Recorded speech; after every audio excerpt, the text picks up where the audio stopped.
David, congrats on what's been an unbelievable run for the Mets and for yourself. You've been coming out of the bullpen so far. 3 appearances have been terrific, including coming in for Kodai Senga, who will start Game 1. Have you been given any indication from Carlos Mendoza if you might get a start in this round? Yeah, thanks for having me. Yeah, we've kind of talked about it. Obviously, my role throughout the playoffs so far has been pretty fluid and just kind of moving around in terms of wherever the need is. And so I think it's going to kind of continue that way. And, we'll see as we get deeper into the series. David, Yonder, Alonso here. Listen, the last time you guys played the Dodgers, it wasn't so good. But a few days after that, you guys held that team meeting, and you guys just took off. Now, my question to you is very simple. Is it nice to know that the last memory the Dodgers have of you guys is kind of taking care of business, where I feel right now like this team is completely different? Yeah, I feel like it almost feels like it's different seasons. Where we were then, that was kind of right when I came back, and we turned things around pretty quick after that, and we started to play the baseball we wanted to. And so, yeah, it's obviously we've been playing teams recently that we've seen towards the end of the season, and now we get to see someone we haven't seen in a while. And so it's going to be a fun series with 2 teams fighting for the ultimate prize, the invitation to the World Series. Let's talk about Mendoza a little bit and the job he's done. It just feels like you guys really gravitate towards him. Great communicator. How is he in the clubhouse? What's it like with the pitching staff? I know sometimes managers can just kind of, hey, you guys do your thing. You guys are over there. Let me handle some of the things here. But how is he with you guys? No, he's awesome. Like you said, the first thing you said was great communicator, and I think that's one of the biggest pieces of why he's such a good manager.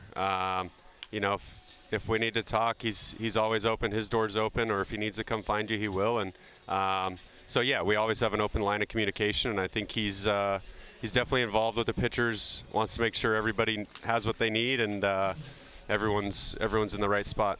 We're focusing on the pitching and your manager, but how about your offense and Francisco Lindor? Timely hit after timely hit. What can you say about Lindor's contributions?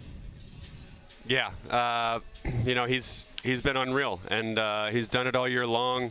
And I think it's infectious. It starts with him in the leadoff spot, but I think 1 through 9, we've seen it this postseason where everybody's gotten a chance to contribute and played a big role, whether it's an at bat, a walk, a hit, a homer.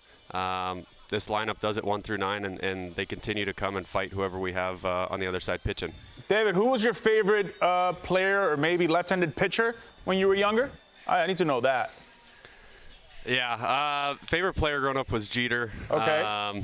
And so, but I loved watching Randy Johnson, Pedro, Clemens, all those guys growing up, 90s, 2000s. And Don Terrell was always fun because he was very unique as a lefty. But, yeah, and then we started getting into the Kershaws and that generation. And so I've had a lot of great pitchers to watch growing up. I love the fact you guys are having this workout early on. It's the nice day out. But take me through what you do on a 5.5-hour flight. Are you crushing some candy? Are you looking at the iPad? Are you talking to the coaches? Are you talking to the boys? What are you doing, man? Are you in the back of that airplane? Yeah, it's we get a fun group on the plane. There's a couple card games going. There's always some sort of talk around the game going, whether it's the past series or an upcoming series or pitchers and hitters picking each other's brains. So it's a lot of fun, man. You can kind of get into whatever you want to on the plane, and yeah, it's a great group we got here. I thought it was going to be a concert with Jose Iglesias. Yeah, exactly. That's what I was playing. There's always music with him on the plane. He's always singing or coming up with some new remix. New York versus LA is always special, not only for the players, David, but also the fans. What is that going to be like? The atmosphere is not only in Los Angeles, but as you know, at Citi Field. Yeah, I think it's going to be great. We spent the last 2 weeks on the road, and we were able to get a couple games here at home, and the fans were unbelievable. They showed out, and they travel well, and so I expect them to have a good section there in Dodger Stadium and be loud for us. And then when we come back home, I expect them to pack this place out and be as loud as we can.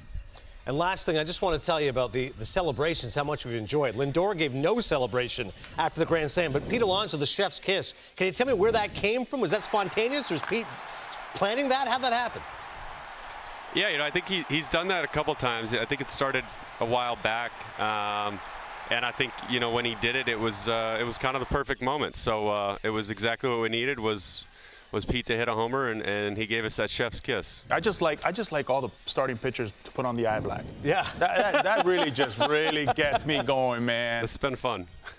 Well, let's hope it's a chef's it's been kiss at fun. the end of the series and at the end of the season. David Peterson, thanks so much for giving us a few minutes, and have a great postseason. Awesome. Awesome. Thanks, guys.